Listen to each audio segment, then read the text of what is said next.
So here is a recap of today's trading for me. Trading the NQE Mini, and I just want to go through it. What I was looking at from the get-go this morning, it all looked like it was a down day. It was going to be a down day. It was down overnight. The cloud, I'm not an expert on the cloud or anything, but I know a little bit that it looked like it was headed down. So what I did was after the open, I went ahead and put an order in. This is the overnight low. I put an order in to sell that on a stop if it broke below that low.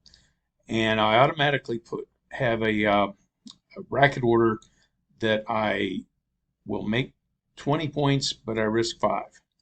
And this morning I got lucky. It busted on through and it made me I think it made $425. Maybe I had a few more points than just 20. But anyway, it got me out, and it would have gone back against me if I hadn't have gotten out with that. And it continued on down, but it had a lot of play in there. So let me go over to one of the other charts here. Here is the slow stochastic 50% line. The red line's at 50%. The red line here is the RSI, 50%, and then the zero line is right here for the MACD. When it crosses the 50, it's usually going that way. So that is what I look for, and that was one of my other determining factors for getting in on that trade. And let me get over here to where on my actual trade, I put it in right there below that, like I said, below that low, and took out $425. And then I put it in again below this low because it made a little bump up and then came down but didn't continue on down, so it moved up a little bit and then it looked like it was going to go on back down. And if you look at everything down here, it was headed south. So I put in another self-stop order, and it stopped me out at a $100 loss. That's right there. And I got in below this low and I made 425. Let's see if it'll show it. Yep, that's where I got in again with a 5-point stop loss, and I guess it's 21 or 20, yeah, about a 21 point take profit. Got out, made that money, and let's see right here. Not sure this had me buying. Okay, so oh yeah, so here was something I tried new.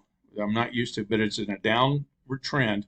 I got this off another guy's videos, and I wanted to give it a try. So he says if it's in a trending motion or trending direction, which this is, if you get 3 green candles going up and it's in a downward move, and then you have one strong red candle, get in after that red candle. So I sold below the low of that red candle, and I was able to take out $250. So I was pretty happy with that.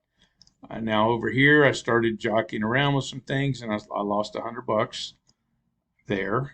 And I think what it was, I tried it again, but I didn't get in on this candle. After this one, I tried after this one because it was the big one, and it stopped me out. So then I started playing around, and I said, okay, I think I took another loss in here. And this is kind of no man's land. You probably heard the term, the saying, don't diddle in the middle. Well, that's kind of the middle right here. So I went ahead and put another stop to enter below this low, and with a 100-point risk and 20 point. I took profit before 20 points because this same pattern was setting up on the ES, which I'll show you. Well, let me show you first the trade. So I got in, sold it short, and took out $220. And when I bought it back right here, well, it continued on the rest of the day down. But at the same point, I was trading a ES contract.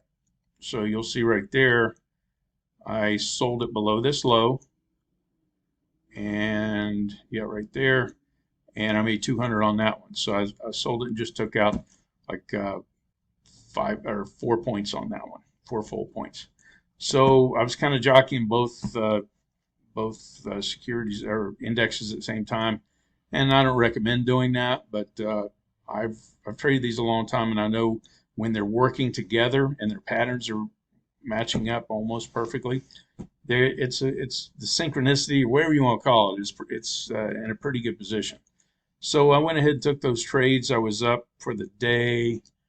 I think, let's see here.